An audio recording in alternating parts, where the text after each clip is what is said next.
Charchadingizmi? Bilaman, o'zim charchagansiz aka. Oilam, uyim, joyim deb tunu kun mehnatdasiz.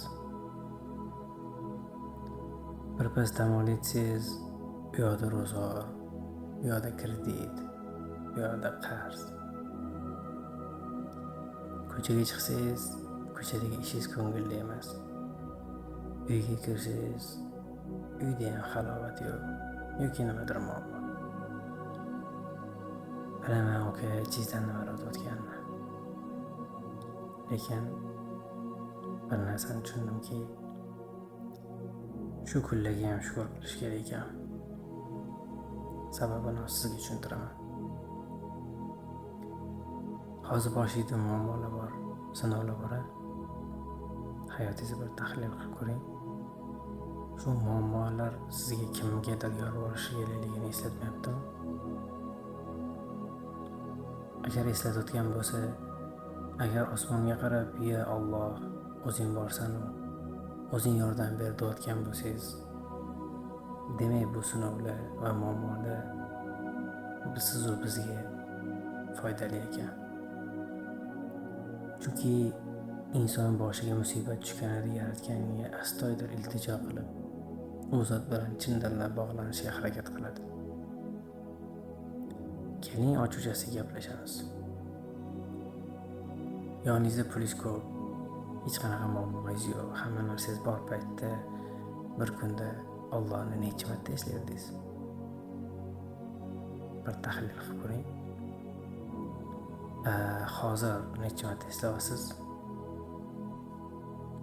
Bu gapim bilan musibat ustiga musibat kelsin, boshingiz balodan chiqmasin demoqchi emasman aka. Yaratgan boshida musibati bor insonlarni musibatlarini o'zi artsin. Qarzdorlarga o'zi najot bersin. Mushkuli borlarni mushkulni o'zi hal qilib bersin. Shunchaki inson faqatgina yo'q narsasini ko'radi. Bor narsasini esa ko'rmaydi va qadrlamaydi. Shuni eslatmoqchiman xolos. Chunki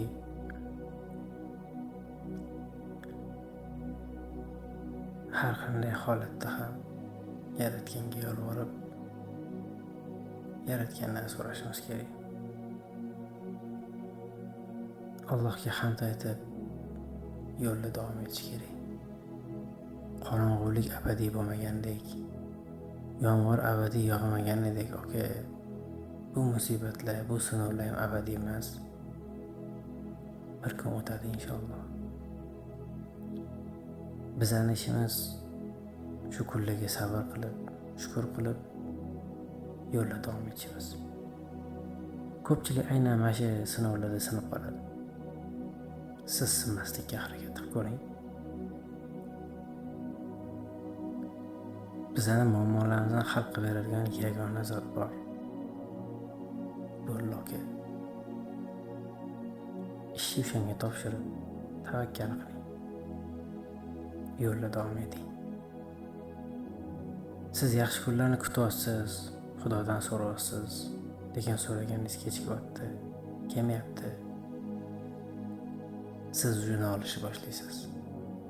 Shuncha so'radim, shuncha qildim, shuncha qildim, lekin bermayapti. Lekin ne'mat qanchalik kechiksa, keladigan baxt ham shunchalik buyuk bo'lishi mumkin.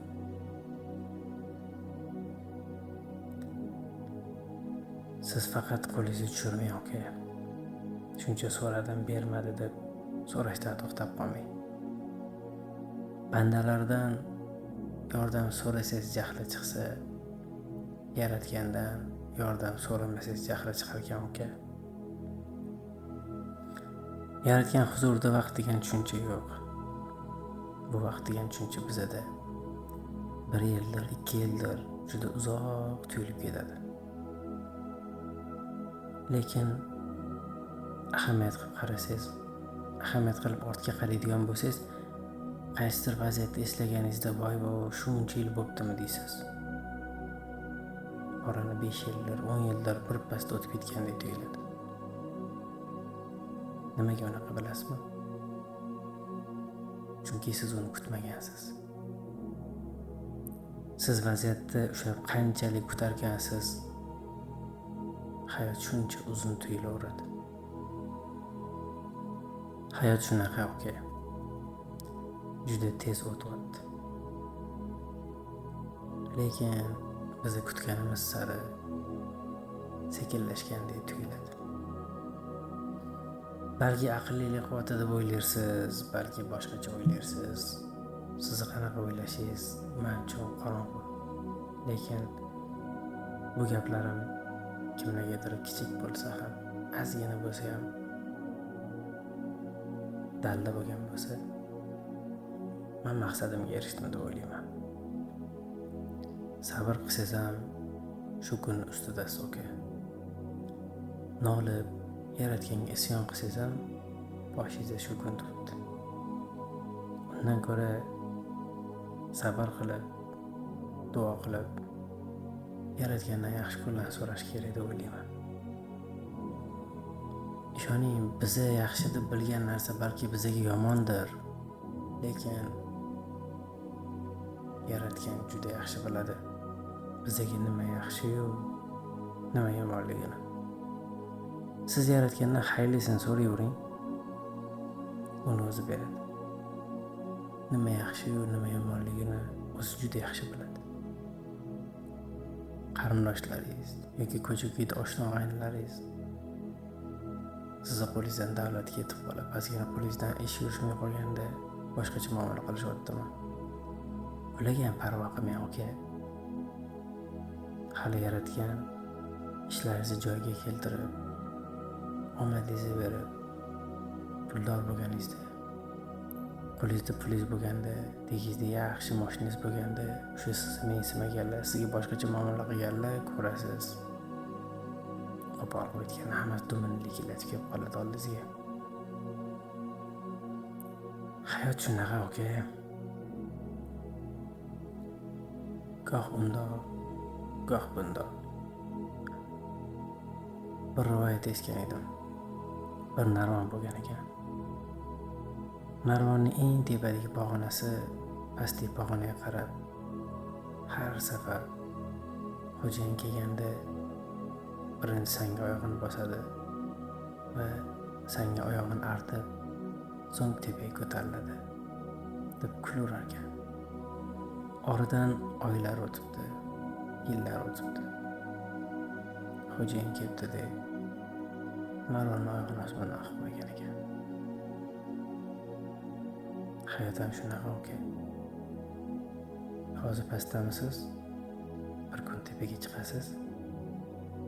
Eng asosiysi bu kunlarda sinmasdan tik turib, tishga qo'yib o'tib olishdir.